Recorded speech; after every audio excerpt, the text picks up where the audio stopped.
নমস্কার বন্ধুরা, গৃহস্থের টুকিটাকির আরেকটি নতুন ভিডিওতে তোমাদের স্বাগত জানাই। আজকে আমি তোমাদের দেখাবো আলু দিয়ে ডিম ভাপার কারি। তার জন্য আমি 3টে ডিম নিয়েছি আর সবটাই গুছিয়ে নিয়েছি। দেখো, এবার একে একে ডিমগুলো ফাটিয়ে নেব। 3টে ডিম ফাটানোর পর আমি ওর মধ্যে দিয়ে দিচ্ছি রসুন কুচি, পেঁয়াজ কুচি, লঙ্কা কুচি আর সামান্য একটু নুন আর হলুদ। এরপর একটা চামচ দিয়ে ভালো করে ডিমটাকে ফেটিয়ে নেব। দেখো, ফেটাতে ফেটাতে এবার চলে এসেছে আমার ছেলে। সে এবার ডিম ফেটাবে বলে জেদাজেদি করছে। ডিম ফেটানোর পর এবার আমি ডিমটাকে টিফিন কারির মধ্যে দিয়ে একটা বড় বাটিতে জল বসিয়ে তার মধ্যে দিয়ে দেবো। 10 মিনিট মতো ওটা আমি ভাপে ফোটাবো। তারপর দেখো এরকম হয়েছে, আমি পিস পিস করে কেটে নিয়েছি। এরপর কড়াইতে তেল গরম করে সেই তেলের মধ্যে আমি ডিম ভাপার যে পিসগুলো করেছি সেইগুলো আমি ভেজে নেব। 2 পিঠ উল্টে পাল্টে হালকা লাল করে ভাজতে হবে, খুব কড়া করে যেন ভাজা না হয়, তাহলে ওর মধ্যে রসটা ঢুকবে না।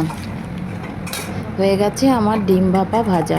দেখো কি সুন্দর দেখতে লাগছে। ওই তেলের মধ্যেই চিনি, তেজপাতা ফোড়ন দিয়ে এবার দিয়ে দেবো কুচানো পেঁয়াজটা আমি ভালো করে ভেজে নেবো। যতক্ষণ না লাল হচ্ছে পেঁয়াজটা ভাজার পর ওর মধ্যে আমি একটা বাটা মশলার পেস্ট দেবো।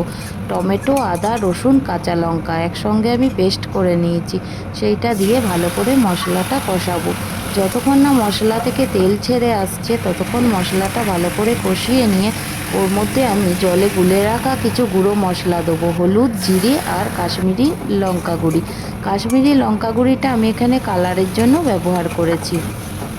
তারপর দেখো ভালো করে কষে এলে সেদ্ধ আলু আর যত পরিমাণ মতো নুন দিয়ে আমি মশলাটা আর আলু একসঙ্গে আবার কষিয়ে নেব। কষাতে কষাতে সামান্য একটু জল দিয়ে ভালো করে কষিয়ে নেব। যখন আমার কষানো খুব সুন্দর করে হয়ে যাবে তখন আমি ওর মধ্যে একটু গরম জল ঢেলে দেবো। গরম জল দেওয়ার পর যখন ফুটে উঠবে তখন ডিম ভাপা ভাজাগুলো দিয়ে দেবো। দেখো, যখন বড়াটা ঝোলটা ফুটে উঠলো আর বড়াটার মধ্যে রসটা মনে হচ্ছে ঢুকে গেছে, তখন এবার আমি এটা গ্যাসটা বন্ধ করে দেবো। বন্ধ করে দিয়ে গরম মশলা দিয়ে দেবো। এবার আমার রেডি ডিম ভাপার কারি। দেখো, আজকে দুপুরের আমাদের লাঞ্চ হচ্ছে ভাত, ঢেঁড়স ভাজা, লাউ দিয়ে মুগ মুসুরির ডাল আর ডিম ভাপার আলু দিয়ে ডিম ভাপার কারি। আমার চ্যানেলটা যদি তোমাদের ভালো লাগে প্লিজ লাইক দিয়ে সাবস্ক্রাইব করে দিও।